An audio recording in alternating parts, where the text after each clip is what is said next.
Kedamtang thiriponi phaikre phorni Dokmoka police station kaparlo doidak arong along Risim kangtang kapatua birta longsi raikom sai khiatum adimak along an pali dampen kedo ana Risim stame chepari deng bonlo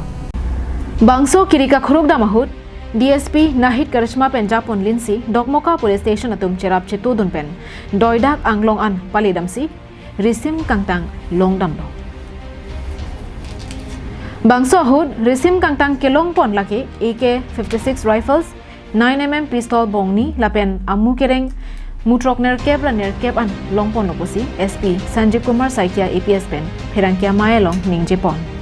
Lapen non Karbi Anglong Risim kangtang ke or asong kimia tum nangkek lang abangke avilang posi Pherangke tum athengno ningje pon thu. হয় যোৱাকালি আমি এটা বিশেষ খবৰ সূত্ৰত ভিত্তি কৰি আমি আমাৰ DSP হেডকোৱাৰ্টাৰ আমাৰ OC হাওৰাঘাট তেখেতসকল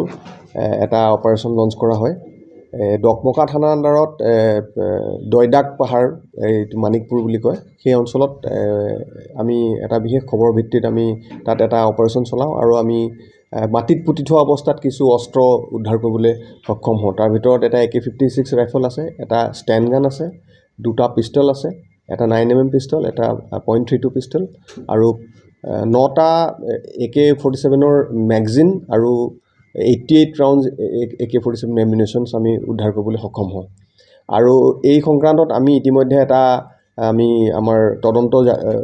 অব্যাহত ৰাখিছো আৰু আমি এই কোন সংগঠনে তাত থৈছিল বা কি উদ্দেশ্যে থৈছিল এই তথ্য উদ্ধাৰ কৰিবলৈ আমি বৰ্তমান আমি আমাৰ তদন্ত আমাৰ জাৰি আছে News report Karbi Anglong Live